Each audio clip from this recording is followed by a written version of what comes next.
Welcome to Pages and People, an inside look at Baker Bookhouse. Delve into the heart of Christian literature and community with us. From its origins in 1939, Baker Bookhouse in Grand Rapids, Michigan has been a beacon of inspiration. Explore theological depth, spiritual growth, and Christian living through engaging author events, thought-provoking publications, and a vibrant online presence. Join us as we uncover the stories behind the books and the voices shaping the pages. Welcome to Pages and People, an inside look at Baker Bookhouse. Let's explore together.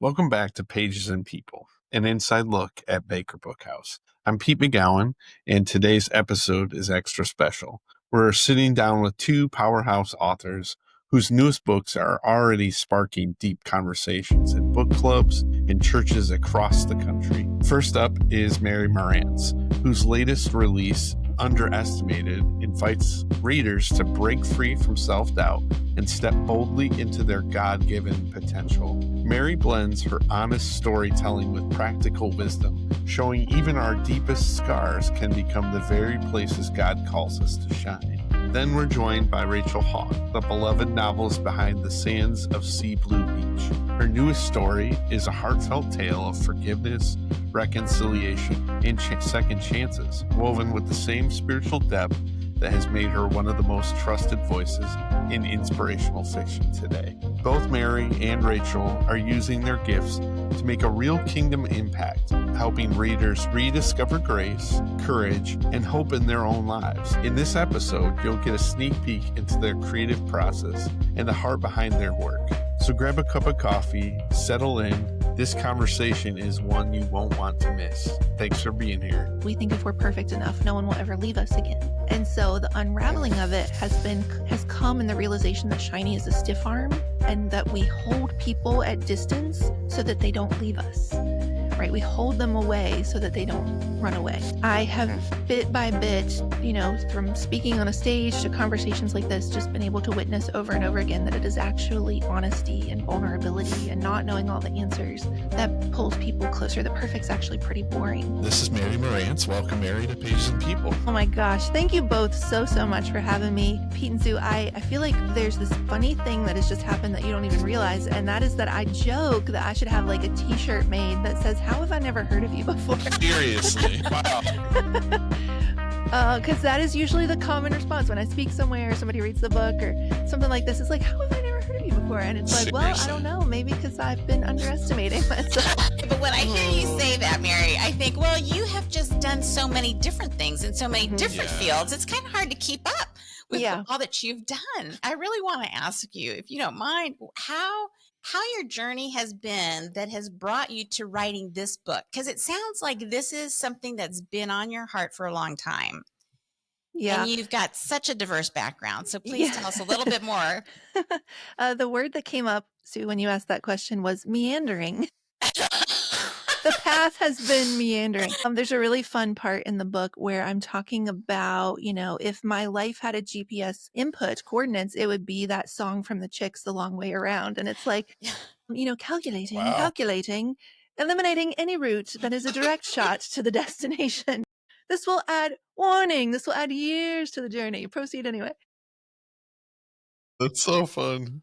So everybody who's meeting me for the first time and you're catching up, the elevator pitch version of the story is grew up in a super single wide trailer in Appalachia in rural West Virginia on the top of a mountain called Fenwick Mountain. I always joke, like, whatever stock photo you have in your head of like rundown trailer, that is it basically. Wow. Or you can go to thebookdirt.com and on the actual cover of that book is the actual trailer I grew up in. My so cool. husband, Justin, who's a photographer, took the photo the first time I brought him home to meet my family. And so then I grow up there and I end up at Yale for law school, which is kind of a bit of a whiplash moment, sort of a Willy Wonka's golden ticket moment.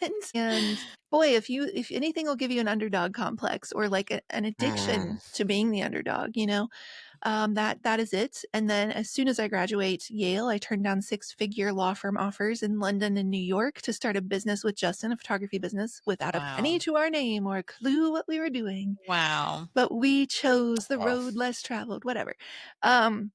And so being who we are, Justin went to RIT for advertising photography, which is the #1 photography program. I went to Yale, which is the #1 law school. So we felt like if we were going to do this, it couldn't just be like a successful photography business. It needed to be the top of the top of the top.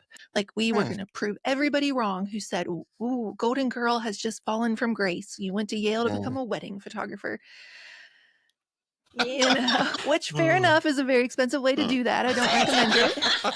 You know, but so like we did that for 15 years. We traveled all over the world. Wow. We began teaching photographers and had an online platform that had thousands of students for our photography courses. And just as we hit every single dream we had set for ourselves in the photography industry, I said it was about time to get back to the original dream that I'd had since I was 5 years old to become an author. Wow. And so I signed with Revell in 2019 to write 5 books. And this is number 3. I'm excited for 4 and 5 after being exposed to this. That's such a cool story. Yeah. I will say just one other thing I always add. I did a post like this on Instagram a little while back that got really popular. And that is none of it is wasted. Not a single bit of it is wasted. I use that law degree all the time. We use our photography all the time. Those photographers who are our students are some of my biggest readers and champions.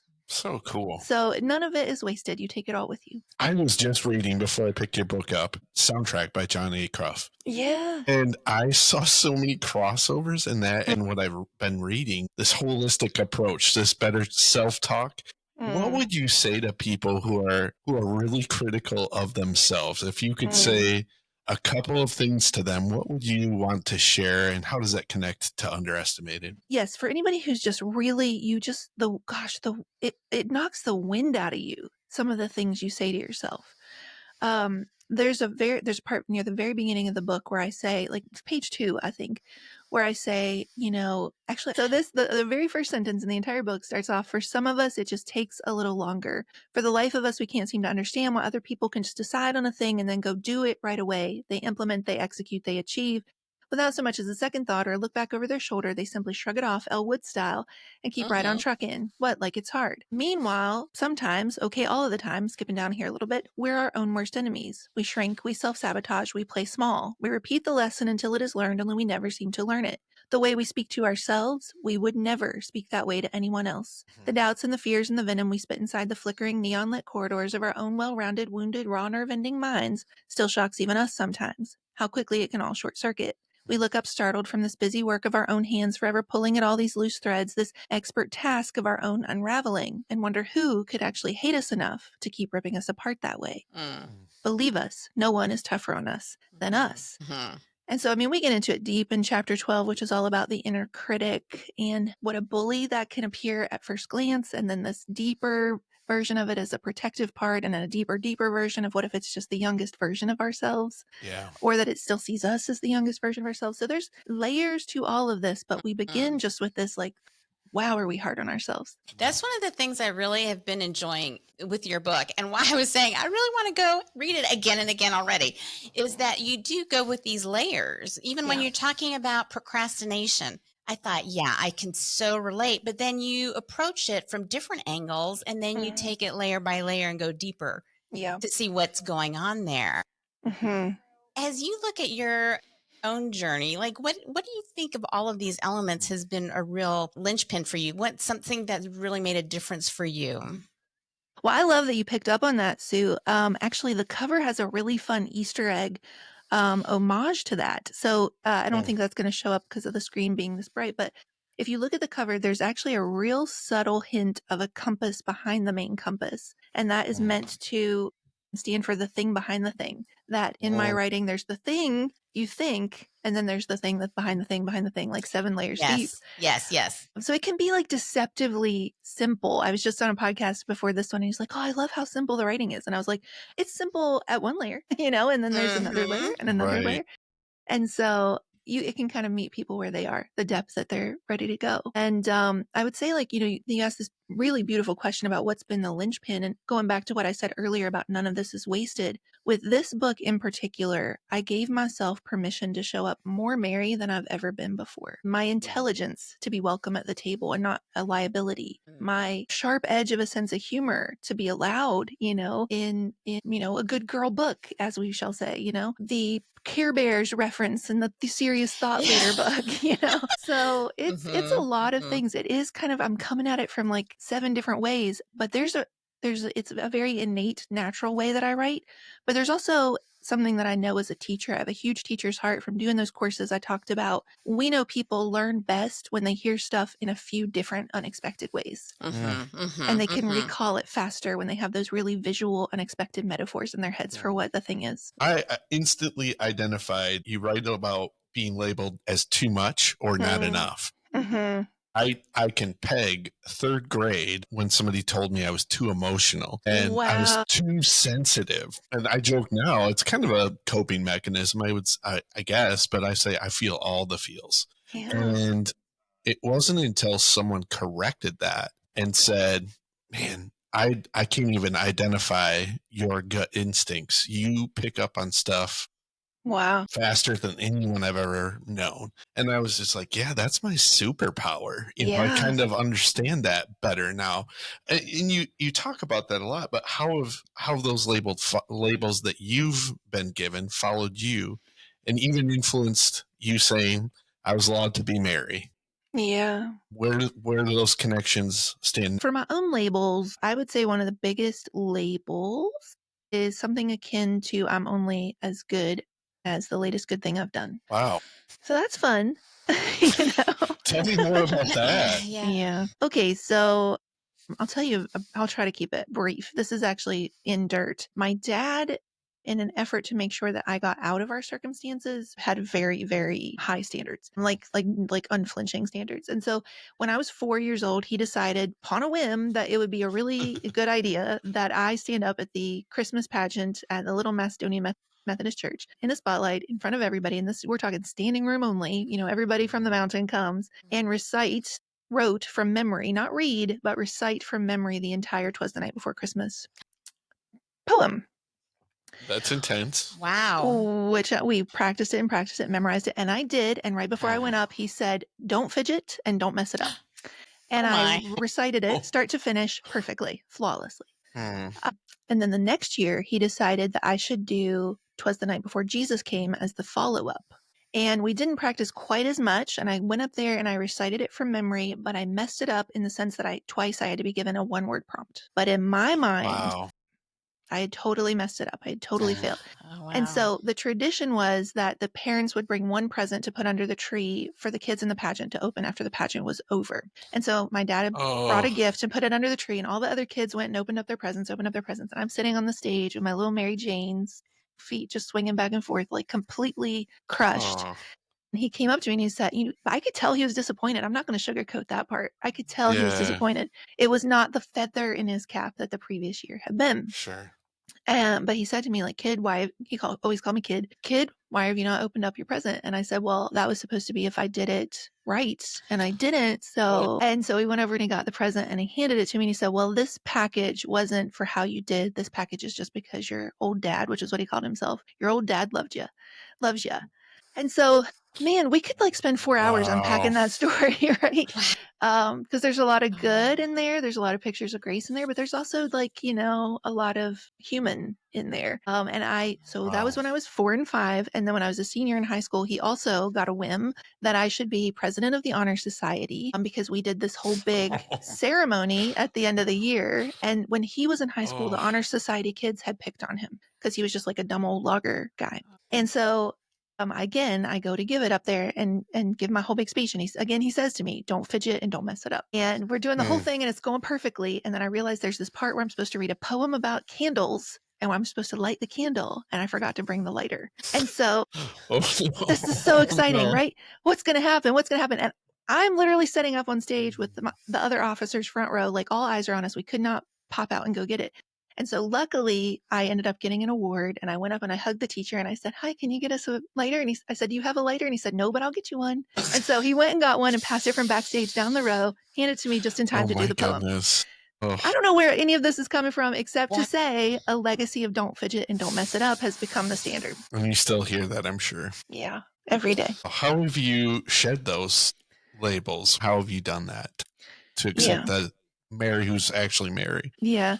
So chapter 10 in the book is perfectionism is hiding with better PR. And it's premised on the idea that being a perfectionist is one of those things we say like a noble vice. Like we don't really actually think it's that bad of a thing. And we're far more willing to say I'm a perfectionist than we are to say I'm hiding in plain sight because I think this will keep me safe. Wow. And so there's this part where I say, not since the Got Milk people has there been an ad campaign to make something so plain Jane vanilla seem so sexy and sought after. And I think for me, the unraveling of that was an understanding. There's a part in the book where I talk about my mom leaving when I'm 9, and I start to use perfect as a weapon. Like, I'll show you, I'm going to build a life so incredible, you'll regret missing it. And I say, we think if we're perfect enough, we will finally be accepted, chosen, belong, be loved. Let's just call it what it is. We think if we're perfect enough, no one will ever leave us again. And so the unraveling of it has come in the realization that shiny is a stiff arm and that we hold people at distance so that they don't leave us, right? We hold them away so that they don't run away. And I have bit by bit, from speaking on a stage to conversations like this, just been able to witness over and over again that it is actually honesty and vulnerability and not knowing all the answers that pulls people closer. The perfect's actually pretty boring. And it was absolutely. What would you say to somebody who is exposed to this information for the first time or this is new to them? And it sounds good, but it also seems like I don't know that I can do this. Are there any first steps that you have found helpful as you've coached other people or as you've dealt with this yourself?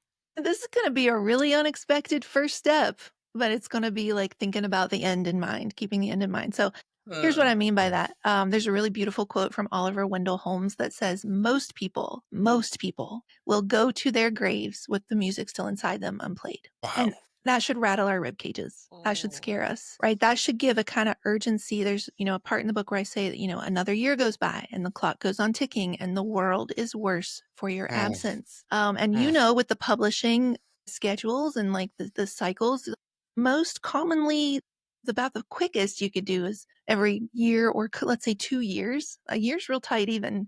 I did a year and a half between Dirt and Slow Growth, and that was super tight.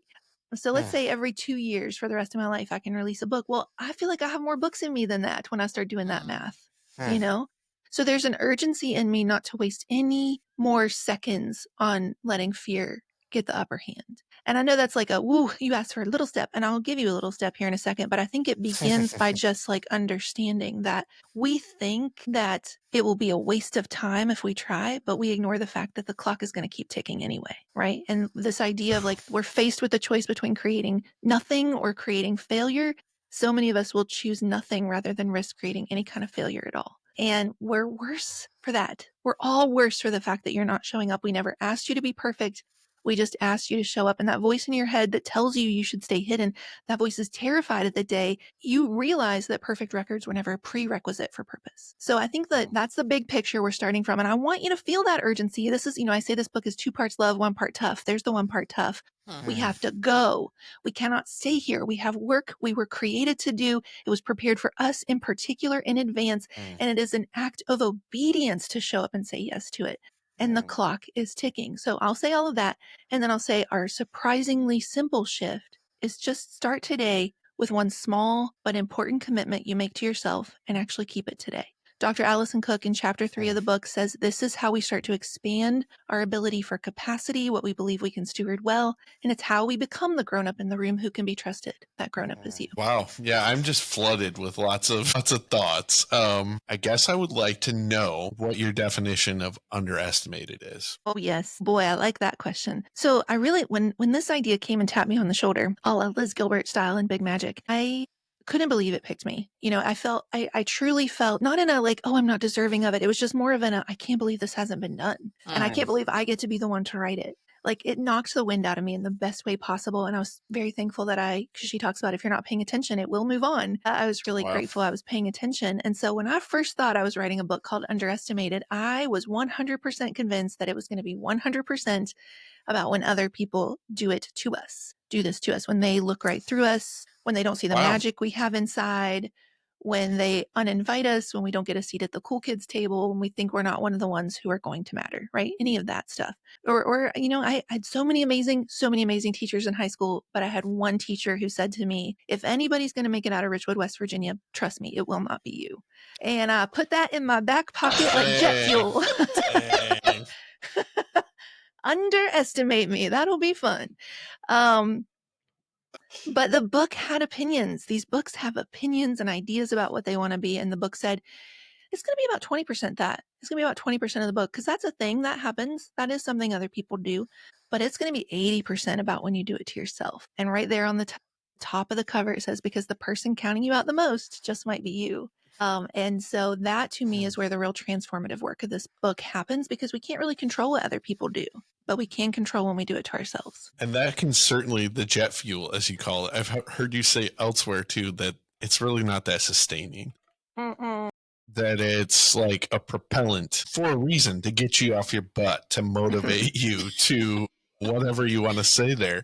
Yeah. But there's something more holistic and nuanced and natural. Yeah. Can you talk about that perspective? Yeah, there's a section in the last chapter, which is chapter 14, Success is a Slippery Slope, where I talk about how all this proving other people wrong is really a powder keg. And there was a sugar factory, the Imperial Sugar Factory in Georgia, exploded in 2008. And it was a really horrible accident, killed a lot of people. It horribly burned a lot of people. And when they did sort of the post report on how it had happened, the CEO said it was because sugar dust had accumulated in the silos, that they weren't doing the housekeeping to clean that up. And so, in Dirt and Slow Growth, both of them, I talk about like these gold stars and achievements feeling like a Pez dispenser, feeling like this sugary, sweet hits of rewards that, is being doled out. And I just want to keep the candy coming, God, keep the candy coming. Yeah. And in Slow Growth, I talk about, will I ever matter? How many times I've uttered these sentences from my lips where I feel like some days I may disappear altogether, disintegrate, disappear into a million atomized molecules floating in the void, which are kind of like, if you pair them, it's like sugar dust, Pez dispensers, and molecules floating in the void. And if we're not doing that, where can you be found? Which of the socials are you a fan of the most? What's the best way to connect with you? Yeah, I think like the best place to start is if you go to namethefear.com. That's the website for the book. We have the whole first chapter up there for free. You can download and read right away, get a feel for that very lyrical meets the EQ meets IQ kind of writing. And then while you're there, you can take the Achiever quiz, which is hanging out there on the website as well. The 5 different Achiever types that determines how you play small and what your type needs to move forward. So we got a performer always trying to show other people how far they've come, a tightrope walker who doesn't care who else is clapping, but they need higher and higher death-defying feats to feel the same amount of good. The masquerader shoves other people in the spotlight in a tricky sleight of hand while they disappear into dark corners. The contortionist is the classic people pleaser who shrinks because it's easier than to be criticized. They contort because it is easier than to be criticized.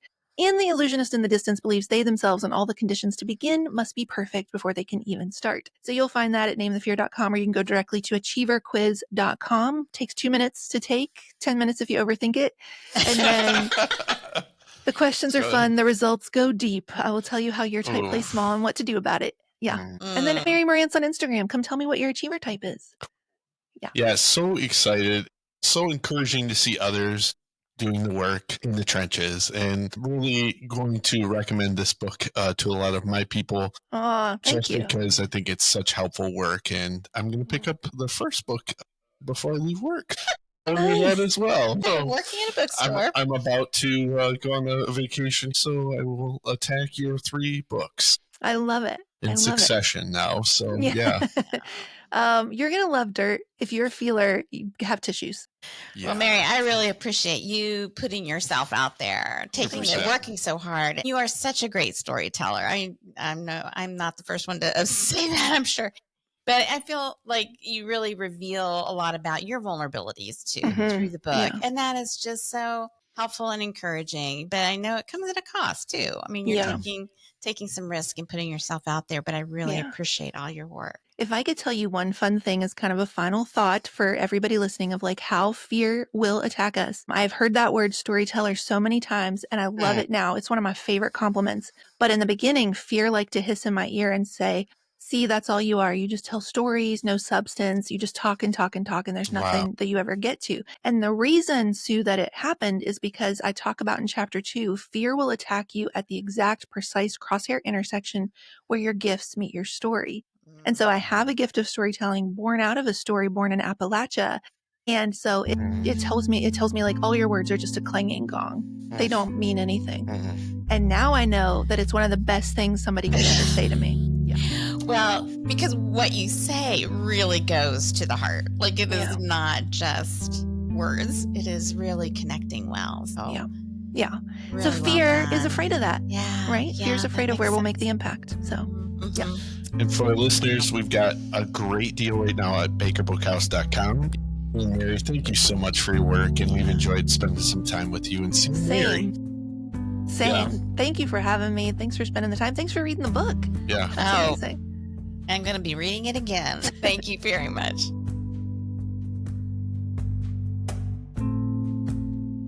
Chris and I are here today with Rachel Hauck to discuss her latest work of fiction, The Sands of Sea Blue Beach. And Rachel, we are so excited to have you here on Pages and People. Welcome. Thank you for having me. It's good to be here. Chris and I have just really enjoyed this book, and we want to dive right in. But we always like our authors to give us a little bit of an overview of the storyline because we don't want to give away too much, but we want our readers to understand a little bit about where we're going here. For this story, we're going to go back to Sea Blue Beach. I never think in terms of series, but then when you put the work into developing a fictional town, you go, let's go back there. This whole Sea Blue Beach concept, the first book, Starlight, with Harlow's character, started six or 7 years ago, before I even wrote Fifth Avenue Story Society, because that story just overtook any other idea I had the moment it hit me. So I always wanted to do something with a motor motel called The Sand. So that was also a part of the original idea. Starlight, I didn't know what the Starlight was going to be until a friend suggested a skating rink. And so then that just became the fun part of that and setting it in the 80s. So this book starts about 40 years later. We're in contemporary times, and the town is really developed, and we've got some struggles in the town, like we did in the first book. And we're going to meet Emery and Caleb. And this is kind of a second chance romance story. So it was really fun to dive into that and figure out how I was going to make that roll out. It was a very different romance for you. What was it that made Emery and Caleb unique for you in your writing? We did their teenage romance. We actually didn't talk about it. Oh, I met you when I was 16. Remember that time at school, or remember that time in your backyard by the fire pit. This was, we're actually going to dive in and see how they started to love each other, the beginning of their love. And so I thought that was fun. And I had read some stories like that, and I thought this is really interesting. Plus, it does allow all of us readers and writers to go back to those fun memories. Hopefully we have memories of our teenage years or that first crush, and maybe you're married to your first crush. But it just was a fun thing to delve into. And I wanted to always when you're writing, you kind of asking questions, can you really fall in love at 16?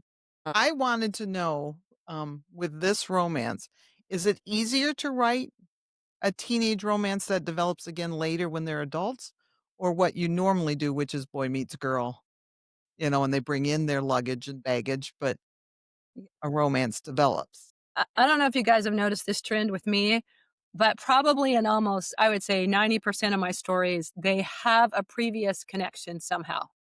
Because for me, I just feel like I want to drop in already kind of knowing these people. I want to drop in friends with them.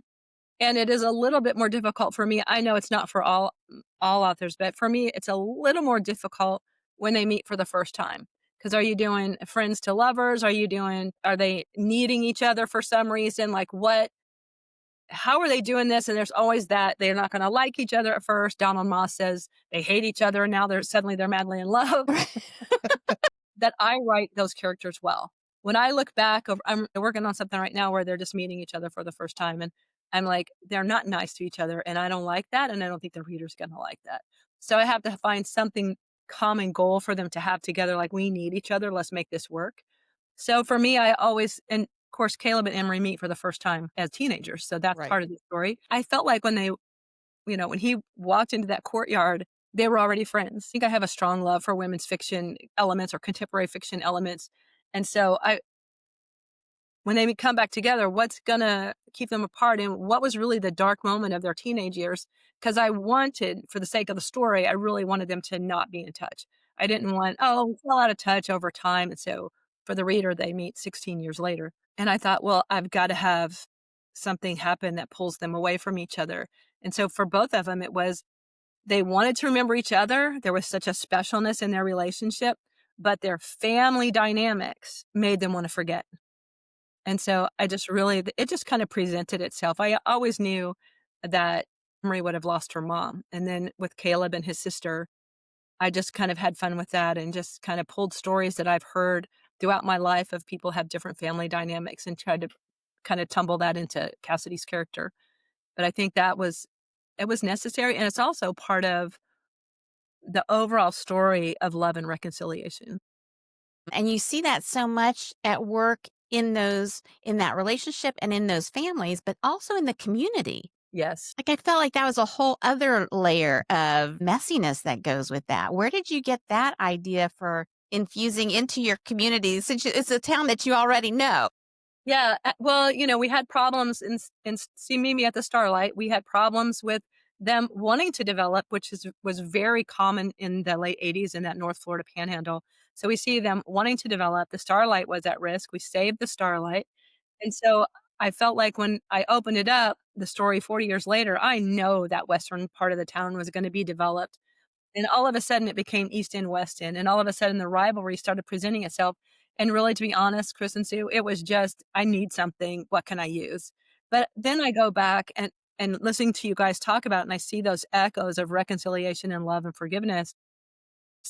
I just go, it's the Lord. And that's what writing does. When we take literature class in high school and college and they say, what do you think Tolstoy meant by this? What do you think he was getting at? Or what do you think Jane Austen was writing to? She had no idea. He had no idea.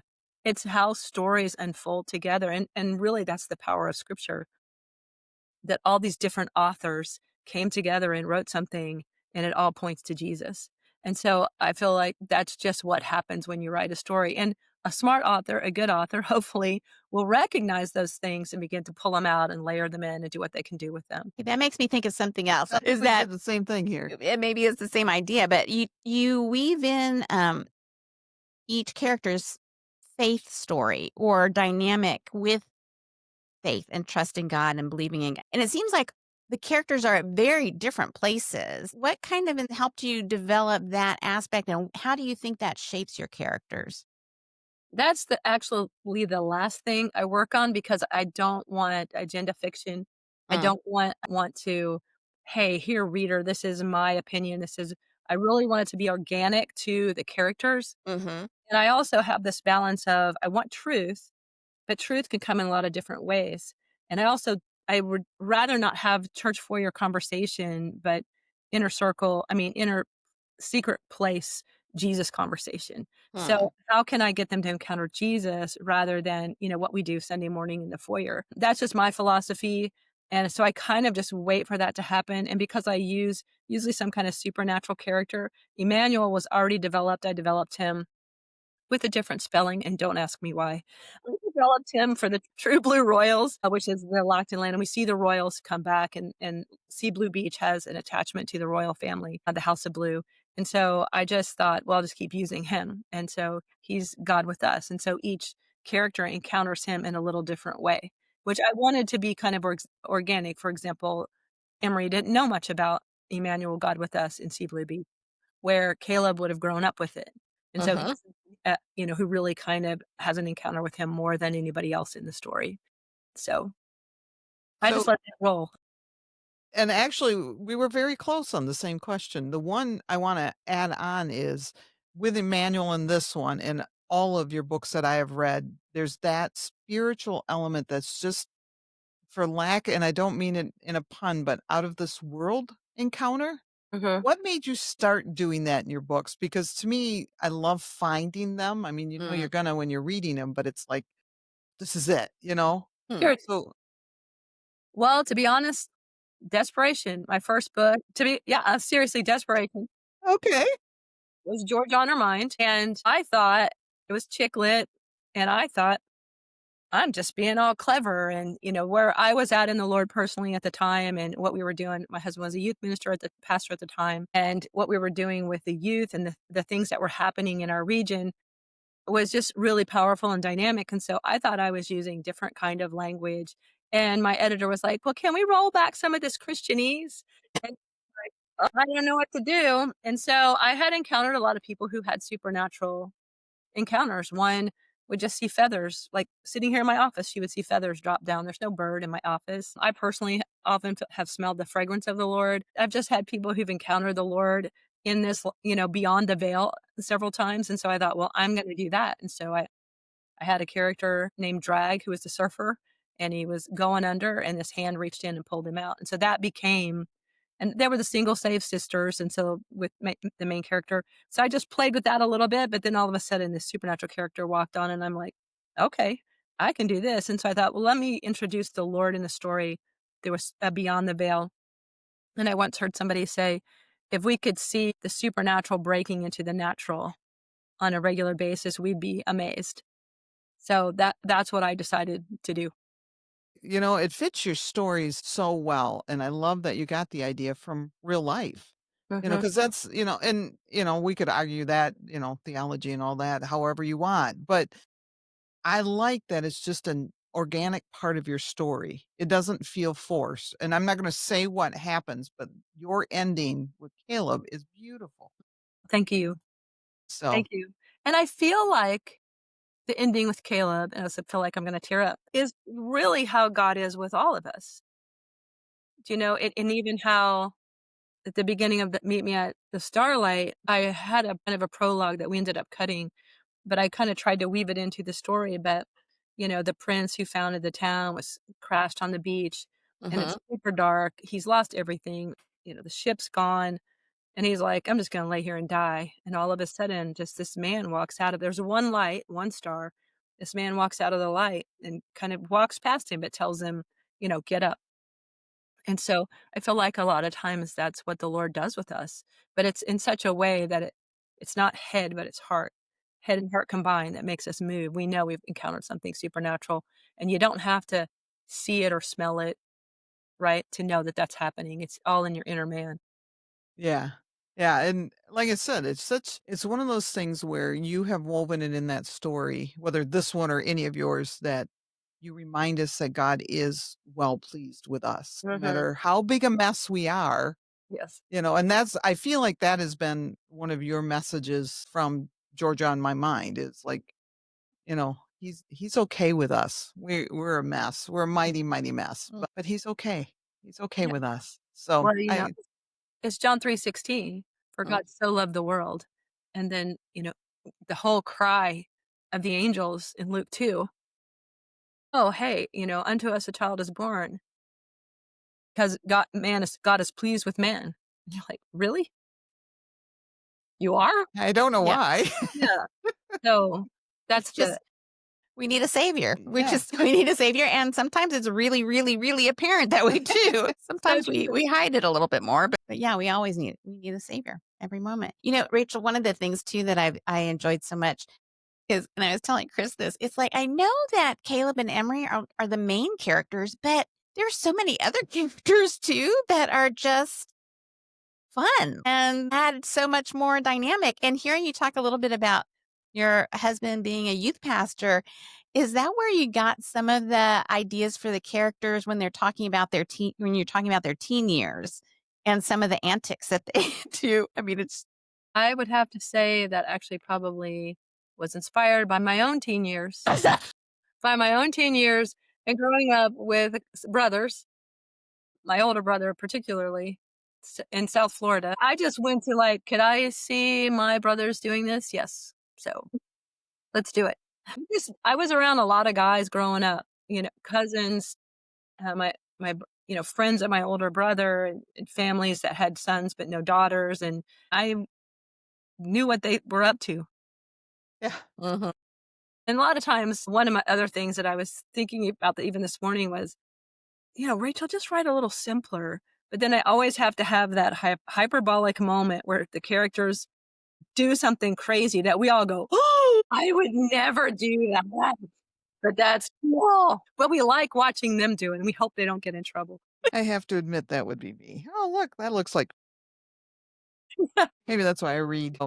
I love not just the teen years, but the adult characters you have. Mhm. I think of Ivan on the council for the street thing. Oh my gosh, I want to read more and more and more of him. And Delilah, I fell in love with her. Um, so you make me want their story too. Now, this is one of these weird questions, so we might have to figure it out as you answer is how do you write background characters that are as important as the main characters? It's a great question. And as interesting. Yeah, exactly. I mean, I'm glad you feel that way, actually. Delilah came from a ways back. And I actually thought at some point I wanted to write a story about a Jesus revolution character, a hippie, strung out, sex, drugs, and rock and roll, and, got saved during the Jesus revolution. I was a kid then. I was young, preteen. I remember a lot of those kids. I remember a lot of those teenagers. Mhm. sure. Was in ministry at the time. So, and I just feel like it's something that we really haven't addressed in fiction at all. And we haven't really talked about it. And the reason why I kind of backed away from it is because of what you might have to delve into, show their life beforehand, and just not sure I wanted to go there or if we were really ready for us to go there. And you can stay, closed door and all of that, but it's really going to be a life that is pretty messed up.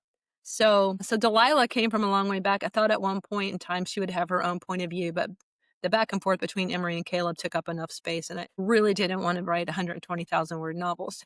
Sake of, deadline pressures. And you do have to figure out what really fits with your overall story. Who are your main people? So weaving in Delilah's story as kind of a tease to keep things going, and discovering Delilah through Emery was really fun for me. So I already knew her backstory from the get-go. It was just, for me, it was a matter of weaving her in.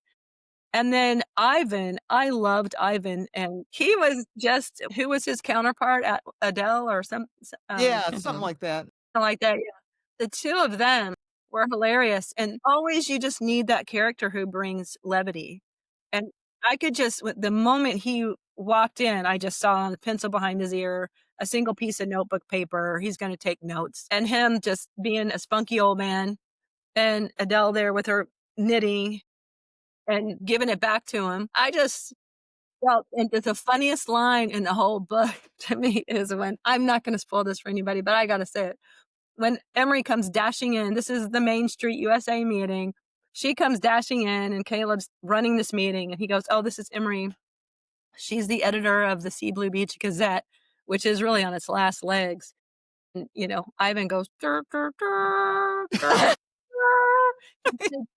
Me right there. And it was like, how much of him am I going to put on the page? Because some characters, they'll just take over. And so I tried to have a good balance of showing him, when the Royals come, and showing him at other places throughout the story, and kind of making you fall in love with that guy. I think we all know people like him. That's it. He loves his town. He loves the East and the West. He loves the history of it, but he loves the progression. He wants what's best. And I mean, I've not been to many town hall meetings like that, but I've been to a few, and there's that one, and you just know it. You just know it. Yeah. You just know it's like, is your name Ivan? So my process, I do a lot of planning with the Story Equation by Susie May Warren, but it's organic as well. And I just have to write a lot to figure out. And once I figure out where it's at, then I can fly. But so this one had quite a few iterations, and I actually had 4 editors on this book. Wow. I survived. It was nice. It was nice. I had 2, and then one was taking over for another editor. So she wanted to jump in and read and see what was on the page. And then they had an intern who wanted to read. And so There you It was go. only 4 pages, so I did pretty good. And it's nice because I knew what they were I agreed with everything they said for the most part. So I should ask, first of all, how many books is this for you? Chris, that's a good question. I think I'm in the mid-30s. Okay. I Oh knew it my. was, I was going to say 25 to 30, so I was pretty I think close. I But think I'm close to 35, which yes, go ahead. seems like a lot, but so many of my friends are in the 40s, 50s. Susan Warren's written over 100, I think, so I Yeah, I don't think we should compare ourselves to Susie. no, She's I a entity to herself.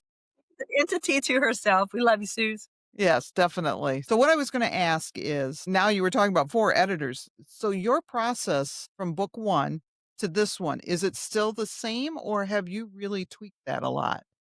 It's the same. So Okay. I always start out with the story equation.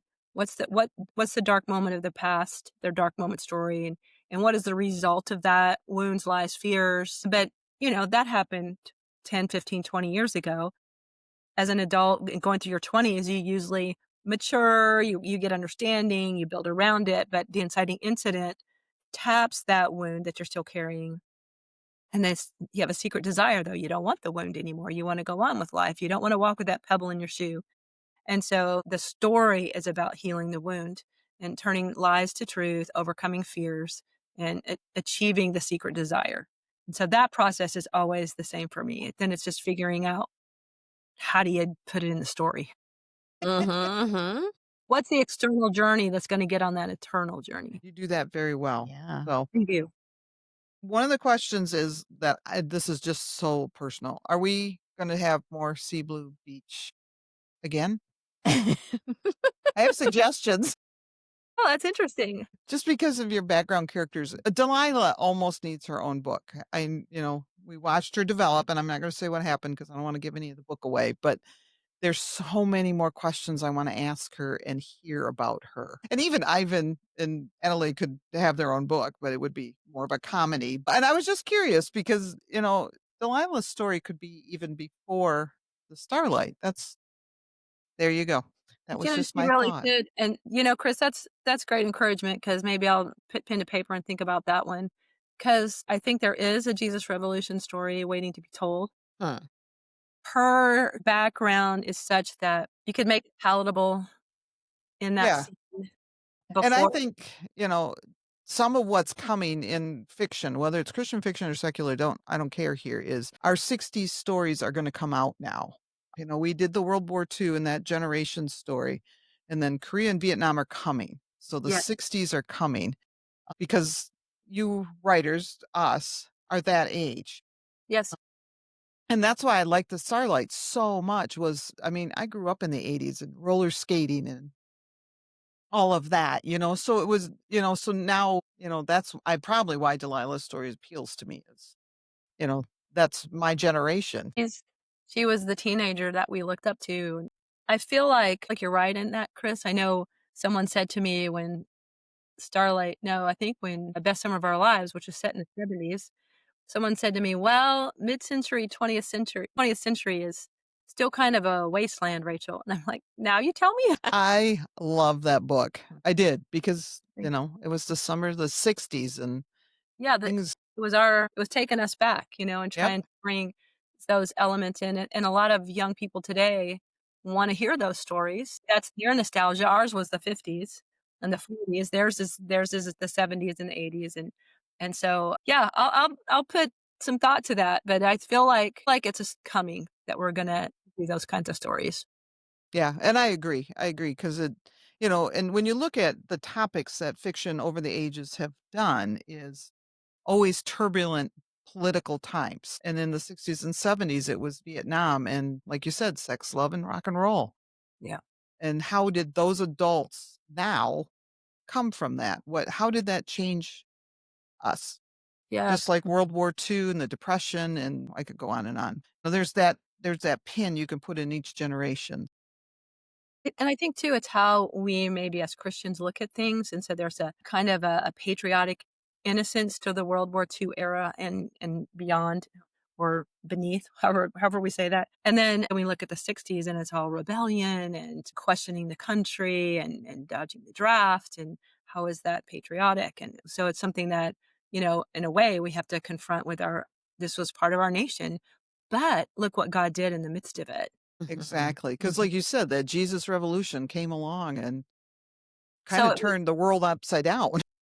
it 100% did. And I think ultimately, even when I write the royal stories and writing Summer Story and The Best Summer of Our Lives and all the supernatural elements that I've had, always is because I'm really fascinated with people who are lost in darkness. They encounter the Lord and they're in the light, and watching that, you can't go back to who you were. I mean, that's my husband's salvation story. He's very Wow. logical, physics major. He finally read Liar, Lunatic, or Lord by Josh McDowell. And he said, I knew too much to go back to the life I was living. Yeah. I knew I had to give it all to him. It was true. And so I got saved young. And while I obviously have not lived a perfect life and had my moments, that I don't have a strong before and after moment, because I was so young. So I'm just really curious and love to show how people are utterly transformed once they encounter him. So Yeah. If I can look back, then I'm more open to see what are the things. I'm more curious to explore ideas that might be harder to see when I'm so in the midst of it, when I'm enmeshed in it. yeah, But when I can see it from a little bit of historical distance, I think that can really connect in some amazing ways. that is really true, because we think, oh, it's a mess now. And then we look back and we go, it was a mess then. When Yeah. was it not a mess? Thanks for tuning in again to episode 9 of Pages and People. We had great interviews from Mary and Rachel. And I just wanted to give you, before we go, a heads up on what's new at Baker Bookhouse. We're thrilled to now feature crown-free clothing, fashion with a mission. Every purchase helps fight human trafficking by supporting survivors and providing sustainable jobs. Look for our new display and shop with a purpose. In celebration of Hispanic Heritage Month, join us for special Spanish language Storytime Saturdays on September 20th and 27th from noon to 1:30 p.m. We'll have story readings, crafts, treats, and even special kids Frappuccino flavors created just for these events. Don't miss a special Tuesday evening with Laura Sassi on September 23rd from 6 to 7 p.m. as she reads from her new book, Pumpkin Day for Boo and Belle. We're also stocked with new exciting titles, including Torrin Wells' Joy Bomb and Max Lucado's Tame Your Thoughts. Both are on sale for 40% off. Plus, we have new fresh daily devotionals and select Bibles at 20% off. And we always have an ever-changing pre-owned or used section with deeper discounts. All fiction used titles are $5. And great news, our website has been upgraded. Things are running smoothly for a better overall customer experience, so you can now browse, shop, and RSVP for events with ease. Stop by soon to shop, sip, and celebrate. There's something here for everyone at Baker Bookhouse.